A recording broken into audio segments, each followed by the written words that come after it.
those efforts in making The Sims the most inclusive and accepting game are falling into deep waters when your money is now going straight into the pockets of an administration that is publicly flogging, jailing, and prosecuting LGBTQ people. Good. I'm Donald Trump, and I approve this message. What's up, space pirates? This is your Admiral, the engagingly eccentric Dr. Disaster, and EA has long been recognized as one of the armpits of the video game industry. Everyone hates me. I'm just a big, stupid head.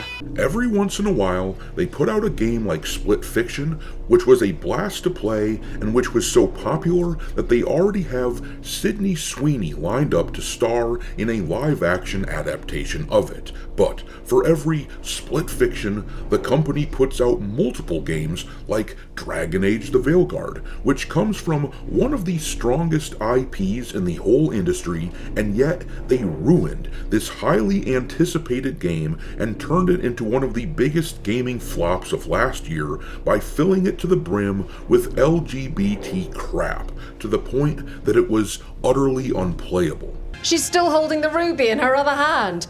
Maker's panties, I was so proud. Oh, Ah, shit.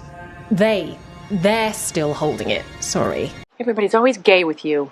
They've done that sort of thing with Battlefield 5 back in the day, pushing female soldiers in a supposedly realistic World War II shooter, telling people if you don't like it, don't buy it. And wouldn't you know it, the game failed to meet sales expectations. So yeah, EA is a company that owns a lot of studios with a lot of well-loved IPs, but these days they often make dog shit games. But it sounds like EA is set to get bought out by someone who might actually treat the company like a for-profit business instead of an activist soapbox. About damn time. It looks like a $50 billion buyout of EA might happen, and a few firms have been identified as coming together to pull this off, including a Saudi Arabian firm and a firm run by Jared Kushner, the son-in-law of Donald Trump. Predictably, the Sims community is now in full meltdown, as it dawns on them that the games made by EA might no longer make diversity the priority when designing their games.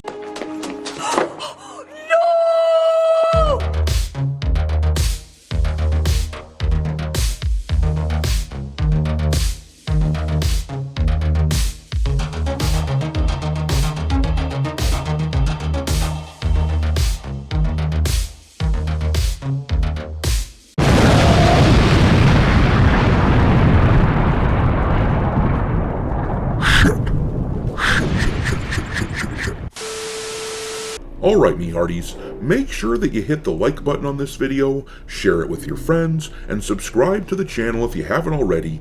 I've had a lot of people tell me that they have been unwillingly unsubscribed to the channel, so make sure that you check on that. And there's been a lot of talk about restricted mode being automatically enabled for a lot of users on YouTube, which would cut you off from a lot of your favorite channels, so don't forget to check into that as well, and turn it off if it's been turned on and you don't want it. But alrighty, let's take a look at this EA buyout, which apparently has the right people spooked.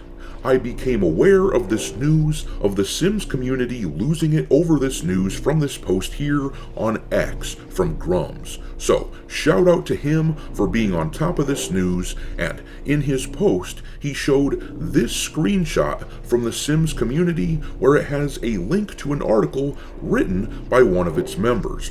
In it, they talk about this story and they're freaking out about the new potential owners of EA. It says down here, a record-breaking deal could change EA's future. Here's what it might mean for The Sims and its future.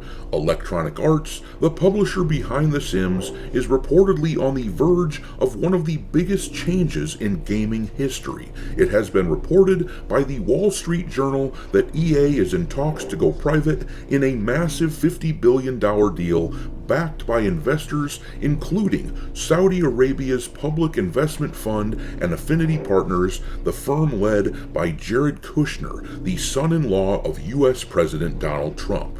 If finalized, this would be the largest buyout the video game industry has ever seen, and it could have major implications for EA's future, including the Sims franchise. But now we're going to skip down to here where it says, the reported buyout of EA involves several high-profile firms with significant financial influence. Leading the buyout is Silver Lake, a private equity firm known for its involvement in its investments in technology companies. Alongside Silver Lake is Saudi Arabia's Public Investment Fund, who already own roughly 10% of EA and has been increasing its presence in the gaming industry through other investments into studios. The third key investor is Affinity Partners, a firm led by the son-in-law of U.S. President Donald Trump, Jared Kushner. Affinity Partners specializes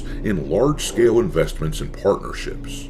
And here is where these poor little activists start to have a little meltdown. It says here, for fans of The Sims, EA's potential buyout raises questions about the future of the tone of its most successful franchises. The Sims has been a cornerstone of EA's portfolio since the first game launched in 2000, and the series has drawn a dedicated, diverse fan base. And then, if we scroll down a ways, they tell us why they are afraid that The Sims will no longer be all about diversity.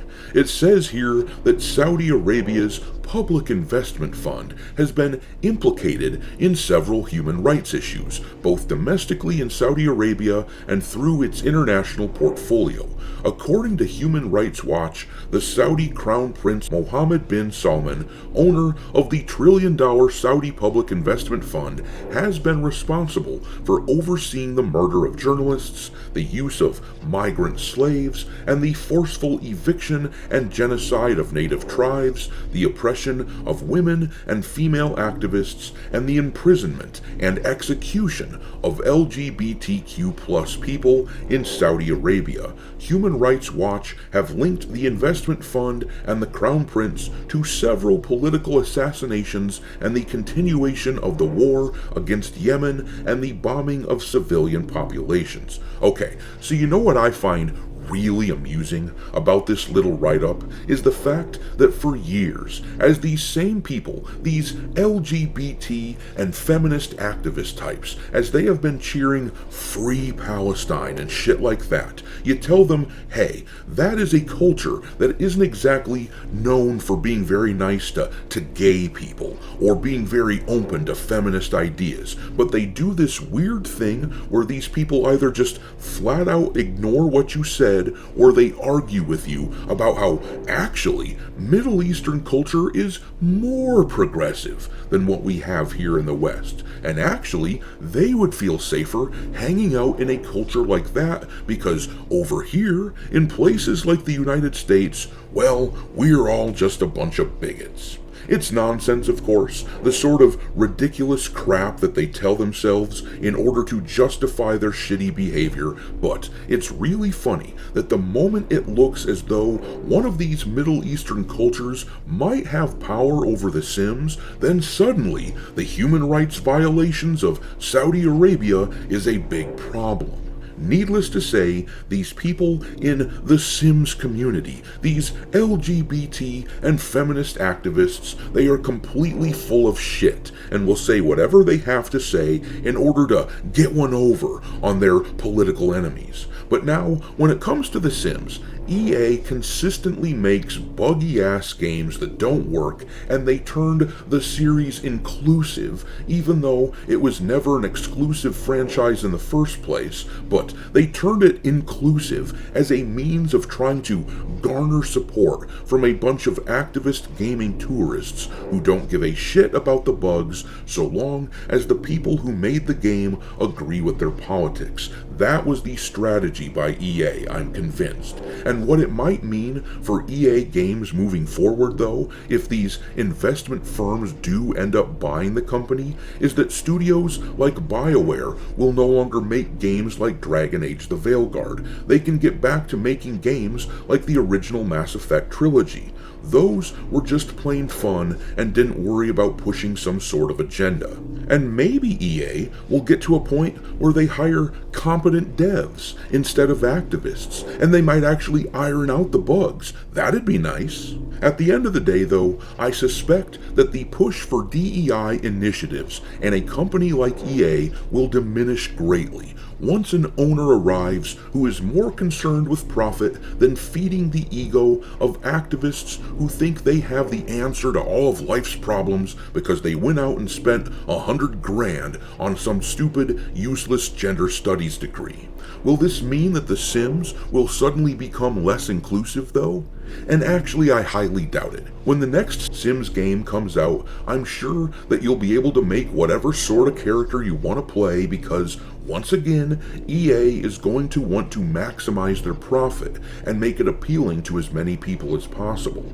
The problem that most of us have with LGBT stuff in games isn't when someone has the opportunity to play as a character like that in a setting where it makes sense. It's hijacking a series. This is what we have a problem with. Hijacking a series like Dragon Age and making it all about that sort of lifestyle, even though it wouldn't make sense in such a setting.